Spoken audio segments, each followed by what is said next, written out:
So I am sitting here with the amazing Crystal Danbury, and I literally can't say Crystal Danbury without saying the amazing first. I can't remember when I first met you, but it was a good while ago, and I remember just being struck by how differently you were living at the time compared to most women, and how kind of you had stuff sorted in a way that I could only take my hat off to and admire. So, Crystal, can you start off by telling a little bit about yourself and how your career in health and safety has evolved over the years? Amazing. Okay, so self is an absolute obsessed mum of one, obsessed with two things. One is my daughter, who is a wonderfully neurospicy little girl of 11. And when we first met, when we were talking about being buttoned down, my life journey and career journey have collided and crossed over at several parts. So I started my career 24 years ago now, or 23 years ago now. I got my first job in safety completely by accident, in my CV being put in the wrong pile, because I was working as a cleaner. I applied to clean up rubbish in a nuclear lab, and they gave me a trainee safety job on a nuclear site instead. And then a couple of weeks in, they realised that had happened, said, do you want to switch? Do you want to go for the original job? I was like, no, leave me exactly where I am. This is for me. So I started my career essentially getting filthy, getting contaminated, training with Bucks Fire and Rescue to make sure if buildings caught fire, we could put them out. Was a national responder. So if there was a nuclear spill on the highways or the railways, by 19, it was me and my peers that were all mostly over 50, the 50-year-old dudes that would go and respond. And then from there, just got hooked. So went from nuclear to rail, did everything from data crunching, auditing, sort of guiding the exec, owning CSR and environment and quality, and punted into transport and logistics, did that for a while.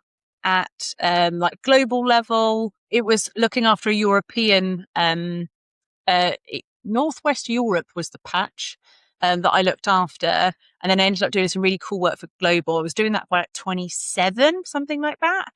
And then nuclear logistics, rail, transport, and then went back into a more local transport and logistics company, and then ended up having a real big moment in my career where I was like, this doesn't feel difficult enough and I need something different. So it was when I was looking after the Northwest Europe patch, I'd sort of done this bit where I was used to working at least 2 or 3 jobs when I got my first nuclear job.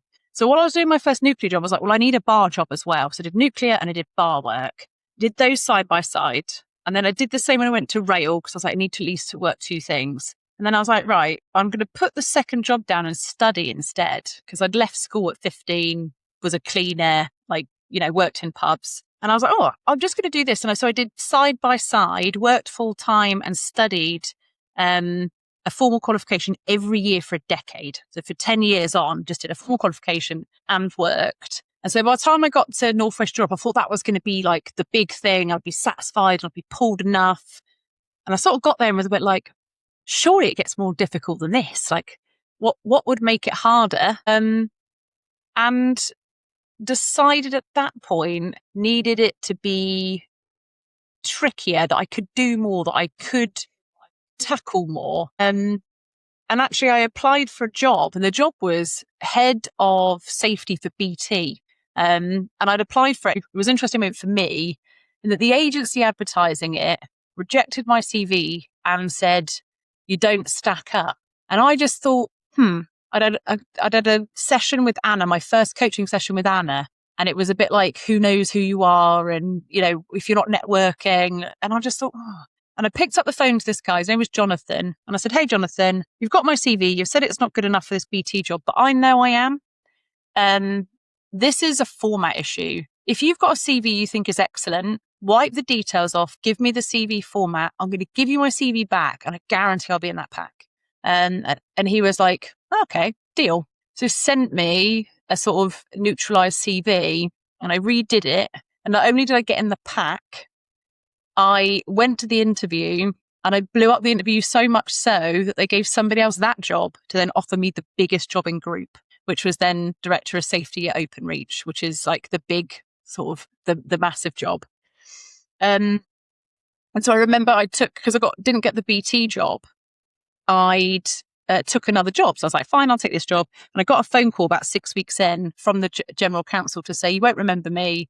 We've interviewed you for this job. We were sort of moving things around because we want you to join Openreach and take the biggest job in group. And I was like, well, I need to help these guys through an inquest. And I promised I will. And he was like, well, we'll wait. We'll just take our time. We'll go through the interview process, but let's just see how this goes. So I ended up a year later going into Openreach. And then it's taken me, I was there for 3 years through COVID, helping those sort of 46,000 critical workers or essential workers, and then moved into retail. Yeah. And so, moved into retail. And this is a second FTSE 100, 150,000 people to look after. Like it's just epic.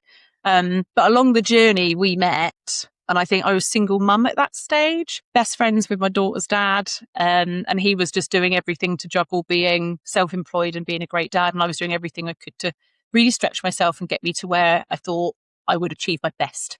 So that's been like quarter of a decade, basically, of career and mumming. So that's me in a sort of nutshell, a long nutshell. So, Crystal Danbury, do tell me, looking back over your career, what has surprised you most about working in health and safety, would you say? Oh, I think on reflection, so I think we've just covered the sort of 23 years to here. I'd say the biggest reflection has been in the last 2.5 years is the skill set at the top of the profession of your career ladder is not the same as the skill set you need at the bottom of that ladder. And in fact, they're polar opposite. So at the bottom, you sort of cut your teeth, you build credibility, you do the formal skill, do the risk assessment, get used to spotting the hazard, you get really good at influencing people into trust so you can fix stuff together. You get used to a gritty conversation about a crap day's work. And then you get to this really weird sort of apex point where no one cares about that you're talking to right now, because typically you have a team doing that now. And what you need to be able to do is see the full breadth of all that finding, piece it together, completely knit it, add the context of the business, add the context of the market, add the context of the budget, the context of the board, the context of the product, and then really be able to pull out the bits that connect it all together to make it really real for those that hold the majority of the power to make change. So I think it's really interesting. And maybe if I was going to solidify it into a point, I feel like my job 10 years ago was to connect truth to power. And now I feel like there is so much power that you hold. It's really important to ensure that you're getting truth.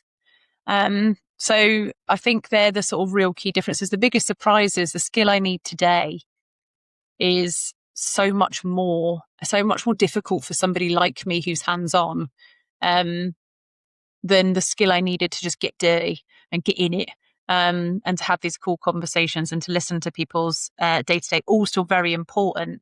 But in terms of using my power to its best ability, being able to change as much as I can, I've needed to harness that skill and credibility in a different way. That's probably been my biggest reflection. That is such an interesting distinction, because and you're the first person that said that, and I've had a lot of conversations about how broad the skill set needs to be, and how actually, it isn't a technical profession, but it is. But at the same time, you've got to have all these additional skills. So my supplementary question then for you is, can you still use that other skill set, that skill set you first developed, or is it entirely irrelevant as you move to the upper echelons of your career? I would say having the skill is vital in identifying your talent. So absolutely, you need to keep it a well-oiled machine. You need to ensure that you're still getting into the nitty-gritty, still getting the brief back, still seeing the product of your team's labour to remind yourself of what it really means to work hands-on. And I think if I didn't have all my skills got rusty, don't think I could spot talent. And actually, in terms of the people that sit at the top of my table, dynamite talent. And you need to really know your eggs, to be able to sit in an interview, to like really dive in. Like, tell me how you made that change. Tell me how you brought that about. What did you actually do on the day? How did you create this moment, this difference, this change? How was the result yours and not somebody else's? You need to really understand the day job, I think, to be able to draw that out. So I think absolutely essential to still have it. Yeah. For sure. But so I had a conversation with Dan Hammerdal recently about his new book. Yeah. And he was saying that a lot of senior leaders lose touch with what's going on the ground. How do you maintain that? Nice. I think I work in an organization that values that connection so much. So in my old job, as an example, I used to go out every 2 weeks with an engineer, and I would help ribbon up and do fiber optics, and I would do the job. And that was so I could feel the risk, I could touch the risk, but it also allows me to get a bit dirty, which I crave sometimes. Having the background that I have. Whereas here, it's baked into our contracts that you will work a week a year in store. That's that. So everybody from CEOs to everybody. And 2 of those days are mandated over Christmas, when it is the most pacey, volume intensive, people intensive, crime intensive period. So the connection to the day job, the purpose, the end user of our service, it's baked into where I work. But I would say even where I was before, when I was at Openreach, it wasn't. So I said to my boss, I need 2 days a month to go and be with engineers and to do the job. And that helps me keep it smooth. So, and I've sort of done that everywhere I've worked, really got out and about and done the job. I love that. Yeah. That's fantastic. That's fantastic.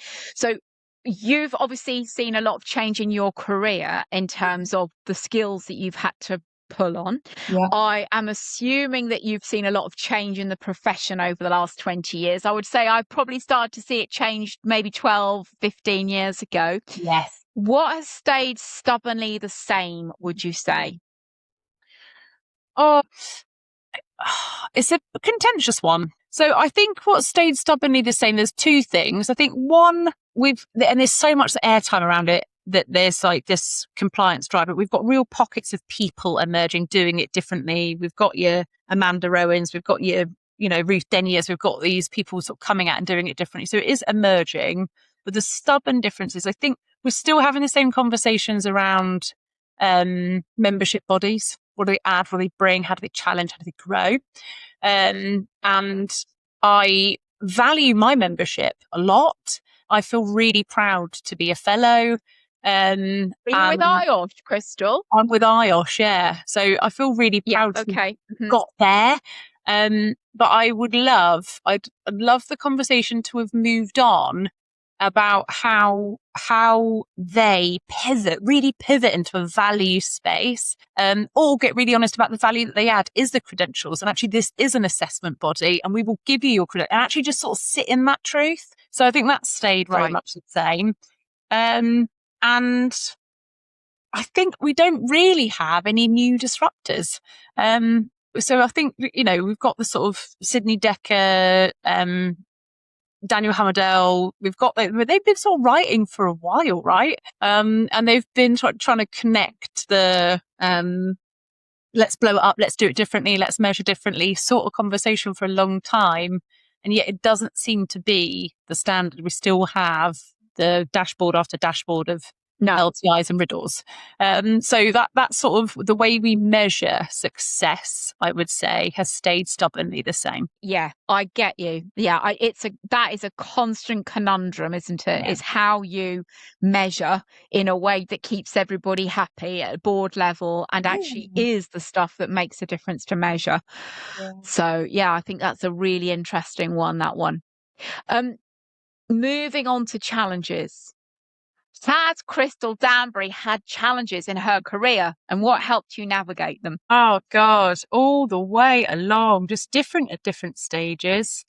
So I think challenges, if you think about the beginning, being 19, having been the only female to ever have been recruited into the team that I was in, the health physics team or the radiation safety team, everybody was pretty much over 50 by a couple of people. So the sort of general sexism, contact, the inappropriacy, that sort of era, then moving into rail, being young, having never worn a suit in my life, and actually turning up to my first interview in a brown suit and saying at the end, am I meant to wear this? Is this what this looks like? And then laughing and being like, yeah, that's a suit. That's what you would wear. And then sort of really having to adapt to a slightly more corporate environment when I'm a bit of a pint down the pub person. So my previous job working with engineers or in engineering really worked for me. It sort of suited my personality. So starting to cut away the edges and learning place and space for full you, part you, corporate you. That was really tough. But also fighting through the diagnosis of dyslexia, realizing I had that, and then being extremely sort of neurospicy in the workplace, understanding like my eyes being everywhere, trying to keep that in, study lots. And then also I'd sort of started at the back of the pack, really, in lots of people that I was working alongside had gone to school, private school, they got all their qualifications before they worked. Whereas before I'd got my first job, I was working as a cleaner. I was sort of sofa surfing at friends' houses, and was really trying to learn how to be in this environment where everyone was pretty serious. So all that was pretty challenging. How to learn to overcome that bit, curiosity every single step of the way. I just wanted to understand how to do the next thing that was in front of me that I'd never known how to do. I just was so driven by give me the information, give me the book, give me the test. I want to understand. So the more rooms I went in and I could execute my knowledge that I was learning along with the knowledge I was doing and bringing that together, it created a real sort of confidence in me that I knew what I was doing, book smart, street smart together. And then pushing up into this more corporate space, super difficult, actually, I found, because you get slightly further away from what you're good at, which is put my hands on something, understand that it's unsafe, unpick the process to make it better. And then you start having to push past into people with more power.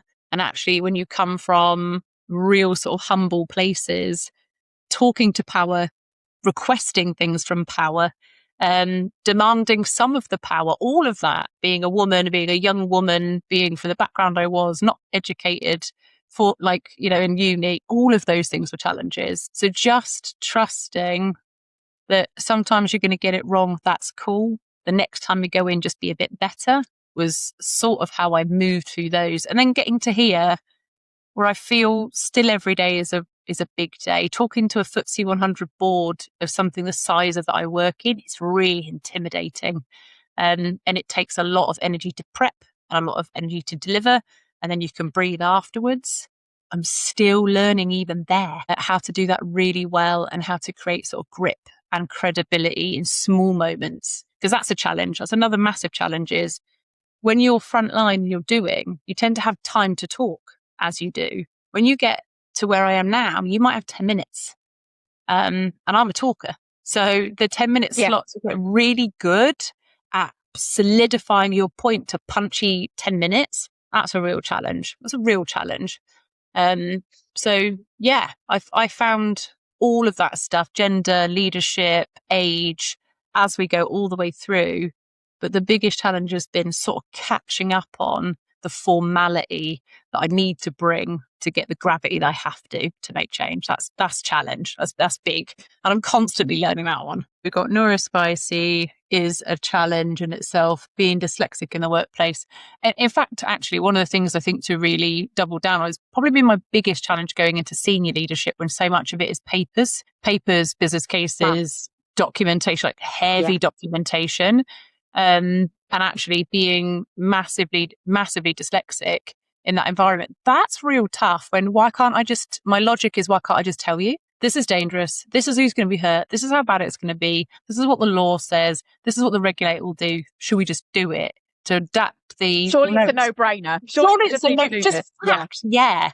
But actually to get to a point where I'm like, I understand you need to see this. This needs to be formal advice.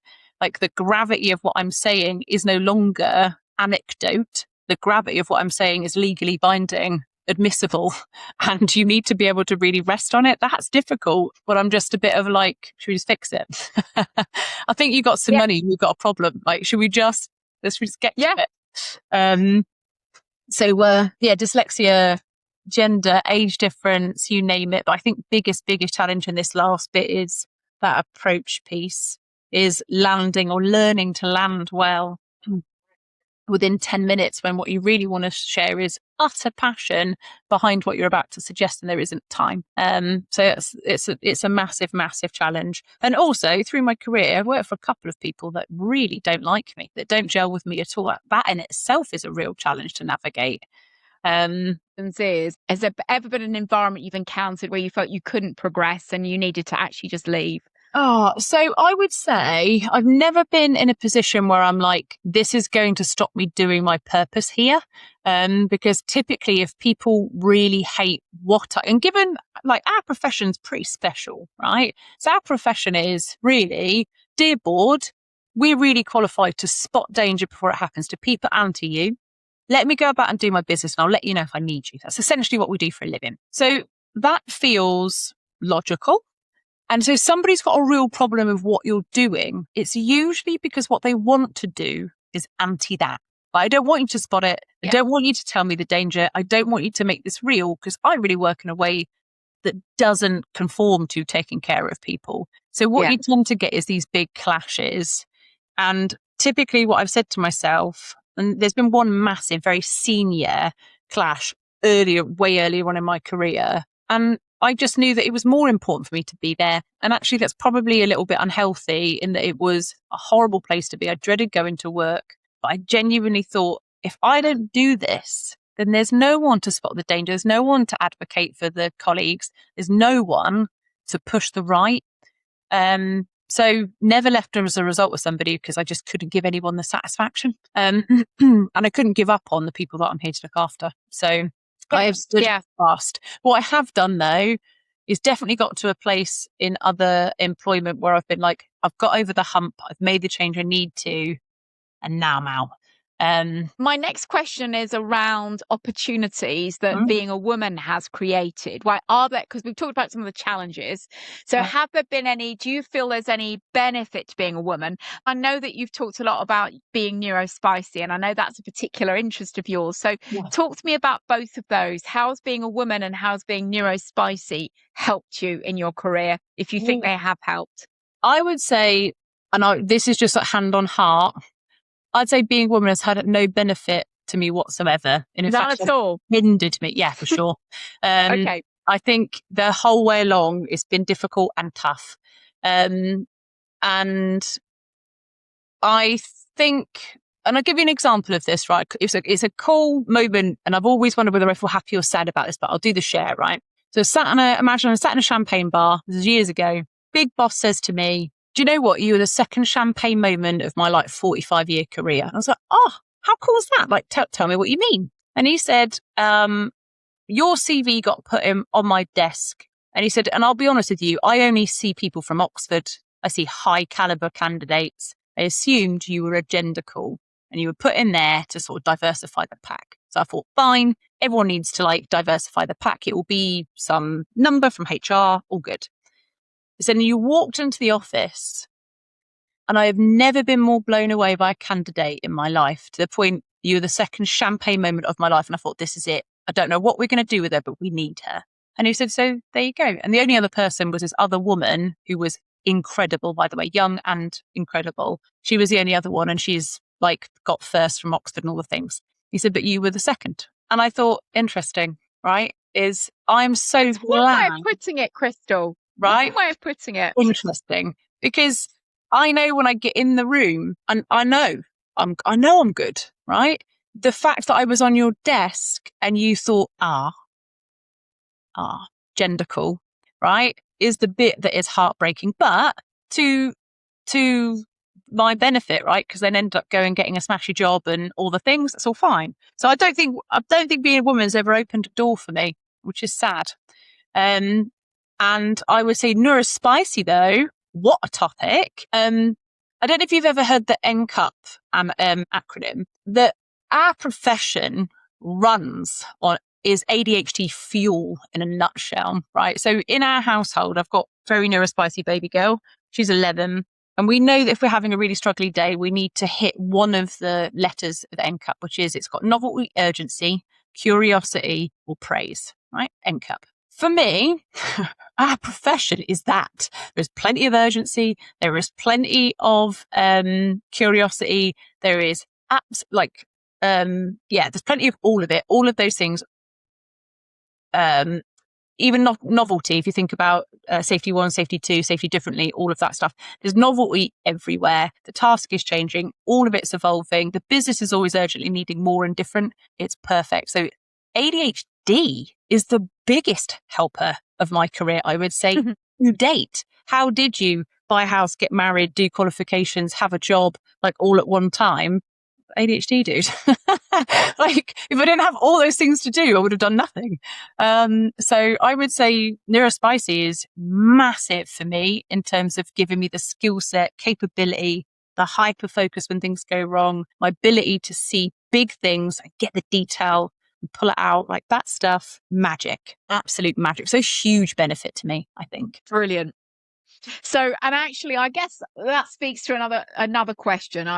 Health and safety has traditionally attracted a fairly narrow demographic. Yes. And I mean, I remember seeing Matthew Said speak, and he was talking about diversity of thought, which is obviously slightly different to the kind of diversity I'm talking about here. I'm talking about, women but why in general is diversity important in this profession specifically? In our profession, in the world of work, there are horses and courses, right? There are organizations that do not want to evolve.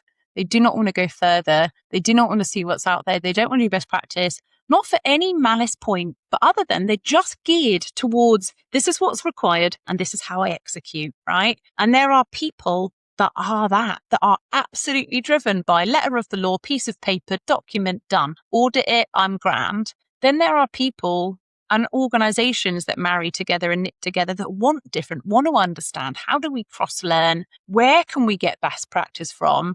And you need your more fluid thinkers, you need your more agile ideation people in those organizations. So I think also the same with anything else in life.